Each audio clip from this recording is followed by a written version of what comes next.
How to stay in a caloric deficit on any kind of day. Most people fail their fat loss journey not because of a bad day, but because they don't know how to adjust when life happens. Today, I'll show you exactly how to stay in a caloric deficit on 3 particular days. These 3 days will cover all of the days of your life: a normal day, a special day, and an unplanned celebration day. I can give you other types of days, but let's make fat loss simple AF. Normal day, aka your default day. Have by default high protein and veggies earlier in the day. So start your days with eggs, chicken breast, tofu, or tuna. Add a little bit of fiber, such as fruits and veggies. This will prevent you from having cravings earlier in the day because you're full, you're satiated, and you have enough energy to tackle the day. If you're fasting, have your first meal be the same,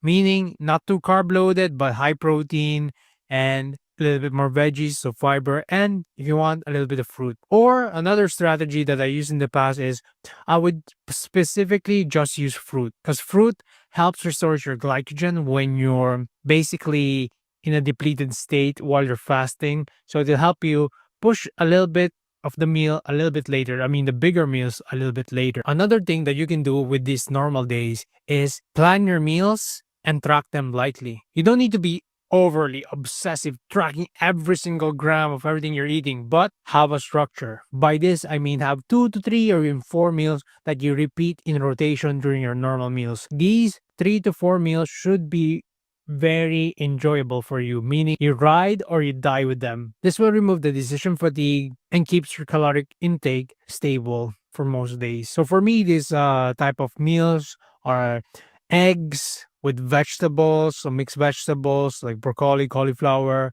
or even pumpkin. Another meal is a protein powder with oats if you don't have time. I'll put a little bit of fruit and like frozen berries, blueberries, raspberries, strawberries, whatever hits the spot for you. For me, blueberries hit the spot. Another idea for me is chicken breast with broccoli or aka the typical bodybuilder meal, or chicken breast with pumpkin fries, air fried pumpkin fries. That's really delicious. I've been taking that a lot. As you can see, these meals aren't really carb loaded except for the oatmeal, but the oatmeal it's balanced a little bit because of the protein powder and a little bit of fruit, fiber and protein. It will be ingested with the carbohydrate. Ideally, you would do that. You would mix them up.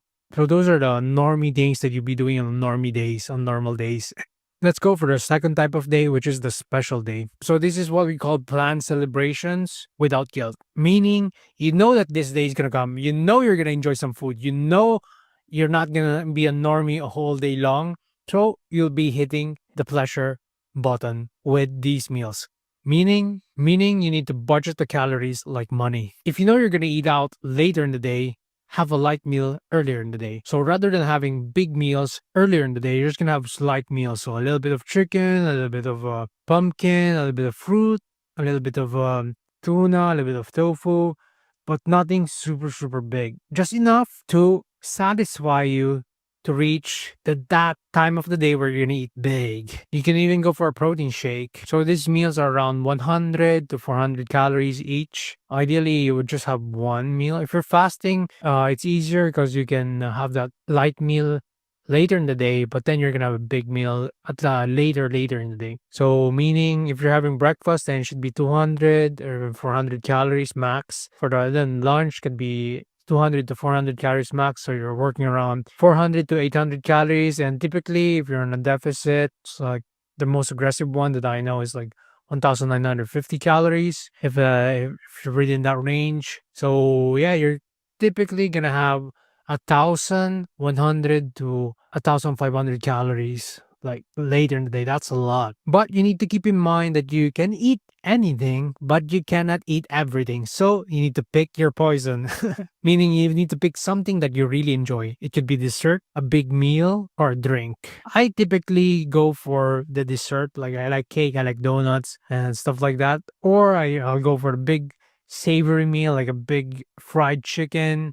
Because I only have like air fried chicken all the time, air fried chicken breast, air fried chicken thighs. When I go out, I typically eat something like fried chicken. It's really good. Korean fried chicken is chef kiss to me. So you can have any type of meal, but just choose one. Like pick your poison. Don't go for dessert, drinks, and big meal. Just choose one among these three. Choosing this will allow you to have more freedom and control towards these special days. But unfortunately, life happens and there are going to be unplanned celebration days. So rather than saying, no, no, I can't have any of this, you're going super strict, super strict, super strict, then eventually you'll break. No, don't be strict, but be smart. So let's say you had a normal, you thought it was a normal day. So eat your high protein thing, first meal, then second meal, you eat a little bit more, your carbs. But then there's the unplanned thing. Oh no, what you're gonna do? What you're gonna do? You can go for the veggie hack. So basically, it's like you have a whole plate, get half of it, it's like vegetables. Ideally, you go for steamed vegetable, but if you don't have steamed vegetables available in this unplanned party day, just go for half veggies. Then 1/4 of your plate is gonna be protein, like any chicken, beef, anything you can find that has protein, even eggs. Somehow there's eggs in the party. Then 1/4 of it will be carb. This will help you not be super strict by tracking every single gram, like that'll be overkill. But this will give you a little bit of fullness, but also enjoy a little bit of the carbs and protein, It's kind of good. Yeah. And another thing to do psychologically in this unplanned day is you can focus on winning on the next meal. Meaning, yeah, you have this thing, you might go over a bit by 500 calories, 400 calories. Don't judge yourself. It happens. The more you judge yourself, the more you become hard on yourself and you say, I went over by 500 calories. No, I'm gonna eat more. I'm gonna I'm gonna eat. I already lost, so let's at least enjoy the losing part of by eating more. No, just be conscious. Maybe with your plate, you had one half of it was like fried stuff. 1/4 is only the veggies, and 1/4 is the protein. It's okay. In the following day, no need to beat yourself up. Just accept reality and you say, okay, I messed up, but at least I did not go by 10,000 calories. I did not go over by 5,000 calories, 1,000 calories. Just stay positive and remember, one day of mismanagement of your calories won't kill your progress. Unless you keep mismanaging it like 7 times a week, then you're screwed AF. So just chill. Just recover on the next meal. Comment down below caloric control. If you reach the end of the video, that's how I know you reached the end of the video. But remember, fat loss isn't about perfection, but it's about strategy. So get your strategy up, and I'll see you in the next video. Peace out. Thank you for watching till the end. I'll see you in the next time. Arrivederci.